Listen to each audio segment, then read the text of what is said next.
ಅದು ಹಿಂದಿನ ದಿನಗಳಲ್ಲಿ ಹಲವಾರು ರಾಜ್ಯದ ರಾಜಕಾರಣದಲ್ಲಿ ಇರ್ತಕ್ಕಂಥ ರಾಜಕಾರಣಿಗಳೇ ಬಹಳ ಪ್ರಮುಖವಾದಂತ ಸ್ಥಾನಮಾನಗಳನ್ನ ಹೊಂದಿದ್ದಂತವ್ರೆ ಕೋಟ್ಯಾಂತರ ರೂಪಾಯಿ ಬೆಲೆ ಬಾಳ್ತಕ್ಕಂಥ ಹೋಗ್ತಾತಿಯನ್ನ ಲೂಟಿ ಮಾಡಿದ್ದಾರೆ ಅಂತಕ್ಕಂಥದ್ದು ಜಗಜ್ಜಾಹೀರಾಗಿದೆ.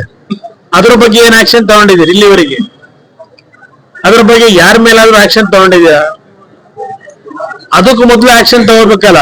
ಇಲ್ಲಿ ರೈತರು 50 ವರ್ಷ 100 ವರ್ಷದಿಂದ ಕಲ್ಟಿವೇಶನ್ ಮಾಡ್ತಿರ್ತಕ್ಕಂಥ ಲ್ಯಾಂಡ್ ಗಳನ್ನ ಇವತ್ತು ಪಾಣಿ ಬದಲಾವಣೆ ಮಾಡಿ, ಖಾತೆ ಬದಲಾವಣೆ ಮಾಡಿ, ಯಾರು ನಿಮಗೆ ಪವರ್ ಕೊಟ್ಟಿರ್ತಕ್ಕಂಥ ಅಧಿಕಾರಿಗಳಿಗೆ? ಇದು ರಾಜ್ಯದಲ್ಲಿ ಅಶಾಂತಿಯ ವಾತಾವರಣವನ್ನು ಉಂಟು ಮಾಡತಕ್ಕಂತ ಒಂದು ಸರ್ಕಾರದಿಂದ ಆಗಿರತಕ್ಕಂತ ಒಂದು ದೊಡ್ಡ ಮಹಾನ್ ಅಪರಾಧ.